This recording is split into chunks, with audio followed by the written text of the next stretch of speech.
Okay, by the time I put this video out, I'm pretty sure there's just gonna be a lot of coverage on all these topics already, but I'm just gonna give like a brief, I guess, rundown of everything that's kind of been happening. Firstly, I'd like to just touch up on the Leah Marie Johnson thing. There's been like a new Instagram story where she claims to be fine and she says that she's just gotten out of an abusive relationship, so everything's okay. Obviously, that sounds like she's like broken up with her producer, but we don't know if she's like actually okay or if he just wanted her to post that, so let's see what happens. David Dobrik, I spoke about his fans being very annoying and just driving past his house, going to his house and just not being respectful. He's spoken on this on podcasts and on Twitter, but obviously people didn't listen. His neighbors were just not okay with it. They felt unsafe, and it was obviously like a very rich area, so they paid a lot of money to be in that area, and now they feel gross. And I believe he is now looking for a new house, which nobody should have to do that because their crazy ass fans can't respect them and just let them be. That's gross. Don't do that. And Nikkietutorials, she has recently came out as trans, and in her video coming out, she said that she didn't really want to come out now, but she's going to do it because it was going to get like leaked anyway, and she wanted to do it on her own terms because somebody was blackmailing her with it. People were obviously trying to find out who it was, and somebody went onto like a older forum where somebody was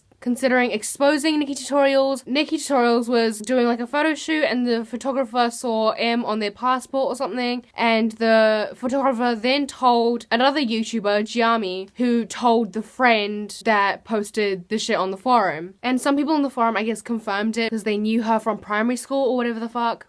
We do not know who like the person is, but obviously Nikki does know. She went on the Ellen show to kind of, you know, talk about it a little bit more. The CEO of Too Faced, his sister was being an asshole and changing up her bio to be annoying and mean. And I believe one of her bios was like transgender. That's not the only thing she's been lying about, insinuating that being trans is lying about your gender, I guess, which no. She doesn't have to tell us anything if she doesn't want to. The only reason she did want to is because she didn't want it to go the other way and somebody else tell everyone. Onision is trying to file a restraining order against Chris Hansen, who is, I believe, the person on To Catch a Predator. He doesn't have an attorney, so he's kind of doing his own thing in court, and he is trying to file a restraining order under harassment, which might be seen as a poor case because there wasn't really any. And also Chris Hansen's team and videographers were there, directors, whatever the fuck,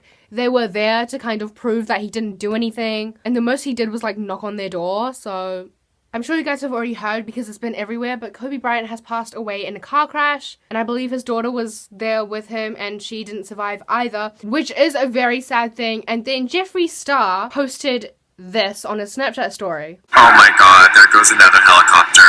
I can't fucking believe this, you guys. Like, Kobe Bryant passed away 2 miles from my house. Like, there's been helicopters flying over all morning, and this is like, I feel sick.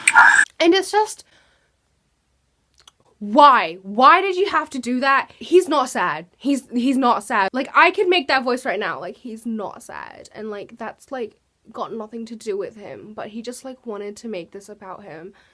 Even though it's got nothing about him. Like, nobody gives a fuck that you were literally 2 miles away, okay? It's just so gross. Why would you make somebody's passing about you? I just feel like he's like on a spree of fake crying or like fake being sad or whatever the fuck with this whole like breakup and then Instagram story, you know, swipe up. Which like that was fine because that was something that had to do with him. He was literally half of the entire thing. Does that make sense? No, but do I give a fuck? But now this is like literally the death of somebody who has nothing to do with him. It's just gross. Don't do that. It's not about you. Also, I want to talk about the Kevin Hart documentary thing, which isn't really recent, but it's, I mean, it's recent enough, I think. So basically, for those of you who don't know, so a very long time ago, it was like 10 years or whatever the fuck, he made some very homophobic and sexist comments. A lot of people were talking more about his tweets, but he also had like an entire comedy show where he basically only talked about the stuff that he was talking about on Twitter, like if my son was gay, that ain't okay. And he also just made a lot of jokes about how annoying women are. And throughout that 10-year span, he has refused to apologize for any of these comments. And of course, he has cheated on his wife. which was proven because he went to Vegas when his wife was like 9 months pregnant. He went to Vegas and his friend was with him and filmed him cheating on his wife. Yes, a lot of people were focusing on how trashy the friend was. Like, yeah, gross, don't do that. Why would you film your friend cheating on their wife? Don't film your friend having sex. Gross. Which I get, you don't do that. But the fact that he had that content, like he was able to get that video, is gross.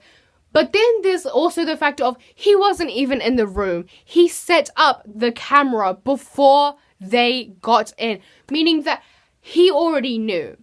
So this wasn't like a surprise to him. Like, this was something that the friend knew was going to happen because of Kevin Hart's behavior. And in the documentary, his wife was just kind of saying that it like made them a better couple and he's like a better man now that he's cheated on her, which is not the kind of, like, don't say that. Yeah, it could be true that him cheating and then her finding out about it could have opened their relationship to more discussions and understand why their marriage wasn't working out in an ideal way. But don't promote that kind of message. Like, she made it sound like him cheating was perfectly okay, which, no.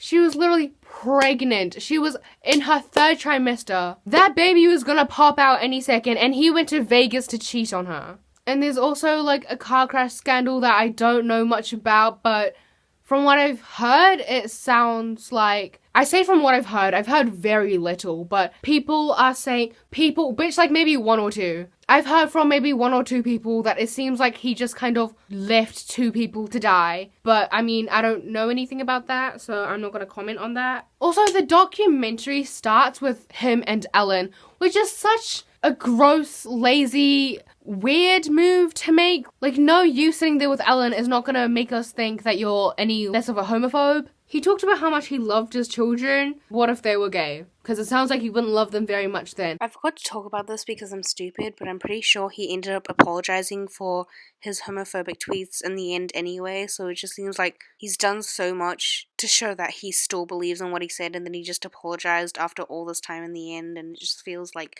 such a weird move. I feel like if I'm going to continue with this whole commentary shit, I need to like get better at talking, but... So that's all I really wanted to touch up on today, and yeah, I don't have an outro.